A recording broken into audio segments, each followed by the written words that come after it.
Welcome back, everyone. We're diving into something pretty incredible today. Shadow Lawn? Shadow Lawn. Yeah, New Jersey's largest house. We're going to explore its architecture, its history. Oh, wow. I know, right? I found this article and I was just blown away. I'm intrigued.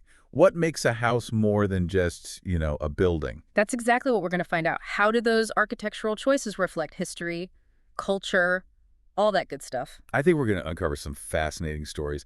Buildings can tell us so much about the people who lived in them. And the world they lived in. Exactly. Shadow Lawn is a great example, a very specific moment in American history. Okay, first things first. We got to talk about the size of this place. It's high. Shadow Lawn is a whopping 90,000 square feet. 90,000. You're kidding? Nope, with 130 rooms. And get this, it was originally built on a 108-acre estate. That's massive. It makes other huge New Jersey homes look tiny, like Villa Colina, Yeah. 46,000 square feet. The unfinished mansion, 40,000. Even Stone Mansion, that's 30,000. You're right. Size definitely makes a statement. It was the late 1920s. America's booming. Roaring 20s. Exactly. Building a house like this, that's how you showcased your wealth. Like a competition almost among the elite. You could say that. Who could build the most impressive estate? So Shadow Lawn, more than a home, a status symbol. You got it. But here's the thing. Shadow Lawn was finished in 1929, Right before. the stock market crash, Oh. the Great Depression. It's almost ironic. A monument to a time of extravagance, Right. right as things were about to change drastically. They must have thought the good times would keep rolling. Perhaps. Yeah. But let's not forget, Shadow Lawn is an architectural marvel. It was primarily designed by Julian Abel. The first African-American architect in the country to have classical training. You've done your research. I try. I read he faced a lot of challenges because of his race. Sadly, that's true. Segregation prevented him from attending the best architecture schools in the U.S. He persevered, though. He did. Graduated top of his class from the University of Pennsylvania. It's pretty incredible, designing such an important building while facing that much discrimination. It really is. His talent. It shines through in every detail of Shadow Lawn, from the grand facade to those intricate interior spaces. That facade, it reminds me of those European palaces. Houses. Yeah, the symmetrical gardens, the central fountain, those grand columns, the carved stone details. You perfectly described Beaux-Arts architecture. Arts. Grand, symmetrical, tons of ornamentation. It was super popular in the late 19th, early 20th centuries. Public buildings, mansions. Like Shadow Lawn. Exactly. It evoked history, a sense of permanence, classical elegance. So it wasn't just about looks, it was about making a statement, your place in society. Absolutely. A connection to history. The Yeah. Parsons, Shadow Lawn owners, were basically saying, we've made it, and we've got impeccable taste. Well, they definitely nailed that. This article called The Great Hall, Poetry in Stone and Light. Poetry in stone and light. I know, right? It sounds amazing. The Great Hall. Oh, it's something else. Picture this. A 3-story atrium, bathed in light, Light. from a massive Venetian stained glass skylight. And then you have the grand marble staircase, curving gracefully upward. It's breathtaking. That staircase. That's one of Abiel's designs, right? It is. The level of detail is just astounding. Even in photos, those wrought iron railings look so intricate. Ornate, but not overwhelming. They complement the marble perfectly. Balance and refinement, that's Beaux-Arts. So what about the other rooms? What's it like inside this place? Oh, every room is unique. The formal parlors are lavish. Gilded coffered ceilings. Offered ceiling. Recess panels, they add depth, dimension. Ah, I see. And then the marble fireplaces. Yeah. True works of art. Sounds cozy for such a huge house. Well, they did have 17 master suites. 17. I'm sure they'd bet the cozy spot if they wanted to. The parlors, they're grand, but inviting. Can you imagine the parties they must have thrown? The guest list? The who's who of the 1920s. We'll have to dive into those party details later. Let's talk about the sunroom. This room is completely different, right? Totally. It's bright, airy, almost whimsical. A nice contrast to the formal parlors. It's the one with that incredible checkered marble floor, isn't it? You got it. And colorful frescoes. They have scenes from classical mythology. There's a central marble fountain, too. Pure serenity. Like stepping into a Roman villa. Exactly. A whole room just dedicated to being a sunroom. Well, remember, this was their summer home. Natural light, warm weather. Makes sense. This article mentions some pretty impressive details, too. The chandeliers, those carved fireplace mantels. The craftsmanship in Chateau Lawn is exceptional. Every detail, from the chandeliers down to the doorknobs, meticulously crafted. A testament to the artisans. Before we move on, we have to talk about the pipe organ in the Great Hall. The pipe organ. Yeah. Tell me everything. It's a vintage organ, practically as grand as the house itself. The Parsons, they were clearly music lovers. And wealthy. That too. Can you imagine that organ filling the Great Hall? Like a personal concert hall, we have so much more to uncover. We do. Next time, we'll dive into Chateau Lawn's history. Hubert T. Parson, the Great Depression's impact. It's fascinating. Can't wait.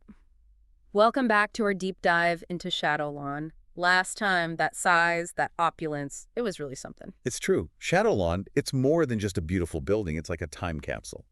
A glimpse into American history. Okay, so, the Roaring '20s. Economic prosperity, jazz music, flapper dresses, the American dream. And in the middle of all this, these grand estates popping up everywhere. Chateau Lawn, a prime example. Absolutely. It wasn't just a home, it was a statement. And a statement about Wealth, power, social standing. Think about it. This was the era of self-made millionaires. Henry Ford, the Vanderbilt. Exactly. They were cultural icons. Chateau Lawn, it was a way for the elite to say, look at us. We've arrived. So Hubert T. Parson, the man who built Chateau Lawn, he was one of those self-made millionaires. You bet. Classic rags to riches story. He started as a stock boy A stock boy. at the F.W. Woolworth Company. You know, those 5 and dime stores. Woolworths. Of course. I loved going there as a kid. Well, Parson, he went from stock boy to president of the company. Wow. From stocking shelves to building a 90,000 square foot mansion. That's incredible. It's quite a journey. Chateau Lawn. It was meant to be a summer retreat for the Parsons, an escape from New York City. A place to entertain in style. Lavish parties, social gatherings. Yeah. You name it. The kind of lifestyle most people could only dream of. Man, I would love to be a fly on the wall at one of those parties. I bet it was quite the scene. There's a bit of a sad twist to the story, though. Sad. Just a few years after Chateau Lawn is finished, the Great Depression hits. The party couldn't last forever, I guess? Nope. The stock market crashes, the economy tanks. Suddenly, a place like Chateau Lawn seems a little out of touch. What happened to the Parsons? Did they lose it all? Like a lot of wealthy families during the Depression, they were hit pretty hard, had to make some cutbacks. Eventually, they just couldn't afford to keep Chateau Lawn. So they had to sell it. In 1955, yeah. That's tough. Even the grandest dreams. Sometimes things are just out of our control. But here's the good news. Chateau Lawn wasn't abandoned. It didn't get demolished. It found a new purpose. A new purpose. It became the centerpiece of Monmouth University. You're kidding. The university bought the estate in 1956, transformed it into a place of learning. Students walk in those same halls. Amazing, isn't it? From a symbol of wealth and extravagance to education and opportunity, that's quite a transformation. It is. And then, in 1985, Chateau Lawn was named a National Historic Landmark. That's huge. What does that even mean? It means Chateau Lawn is officially recognized as a place of national significance, protected, preserved for future generations. That's fantastic. Julian Abel's legacy lives on. Speaking of Abele, what else can you tell me about his role in designing Chateau Lawn? So, Horace Trumbauer, he gets a lot of credit as the lead architect, but it was really Abele who translated Trumbauer's vision into reality. He did more than just draw up plans. He shaped the look and feel of the entire house. Absolutely. Abele's fingerprints are all over Chateau Lawn. It's just a shame his contributions weren't really recognized at the time. Why not? Was it because of his race? I think that played a big part, unfortunately. Back then, it was common for African-American architects and designers to work behind the scenes. That's just not right. It's good to see that's changing, though. Abele's getting the recognition he deserves. He is. And Chateau Lawn is a monument to his genius, a reminder of the impact African-Americans have had on American architecture and culture. Okay, let's pause here for a second. We've gone through the Roaring '20s, met the man behind the mansion, explored all the ups and downs of its history. We've also talked about Julian Abele and how Chateau Lawn became a National Historic Landmark. There's one more chapter to our story, though. There is. We're shifting gears from history to design. In the final part of our deep dive, we're going to really break down what makes Chateau Lawn so special architecturally. Get ready for a visual feast. Get ready for that visual feast.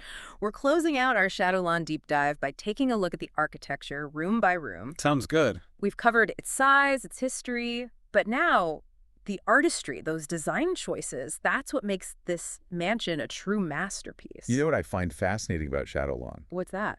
It's grand, but also intimate. You have these Yeah. huge spaces, awe-inspiring. But then every detail, every little corner, so precise. They weren't just trying to impress people with how big it was. No, no. They were thinking about the people living there, how they'd experience the space. The human element. Exactly. Let's start with the facade, that first impression. It's all about classical elements, grand columns, symmetrical windows. And that central portico. Yes. Yeah. Stately elegance. But it's not just a copy of some European palace. It's got that American flavor. You're right. Look at the materials, the contrast. Smooth limestone, rough-hewn stone, the wrought iron balconies, so delicate against those solid walls. It keeps your eye moving. It does. Exploring every detail. That's the visual tension. Playing with textures, light, creating this dynamic experience. And then you step inside. It's like a whole other world Great hall. with that soaring 3-story ceiling and that Venetian stained glass skylight. Everyone keeps talking about this skylight. It's incredible, the light it brings in. Ethereal, It transforms the whole space. like a cathedral. And then the grand staircase. Sweeping up to the second floor. Those intricate railings. A masterpiece. Design, craftsmanship, all of it. I can only imagine the people who've walked up and down those stairs over the years. Dressed to the nines, ready to mingle with the who's who of the 1920s. Okay, let's move on to the parlors. Those formal parlors. The parlors, they were all about entertaining. So not just showing off their wealth, they actually used the space. Of course.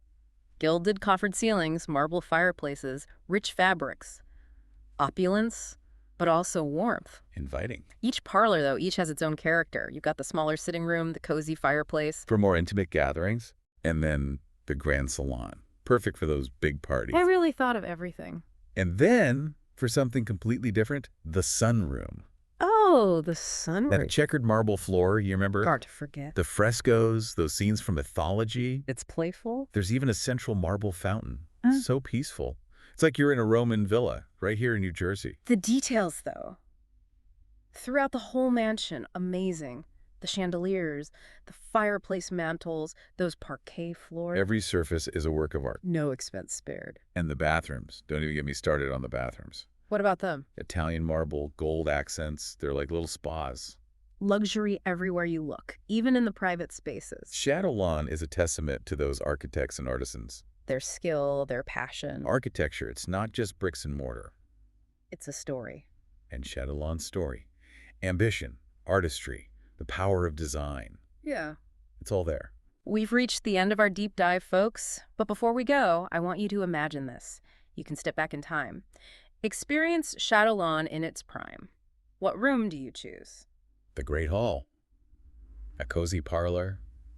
Maybe that sunroom. Whatever you choose, remember this. Shadowlawn is more than just a pretty building. It's a symbol of a different era of human creativity. A reminder that the old can still hold beauty and wonder. Well said. That's it for our deep dive into Shadowlawn. We hope you've enjoyed it. Keep exploring, keep learning, and we'll see you next time.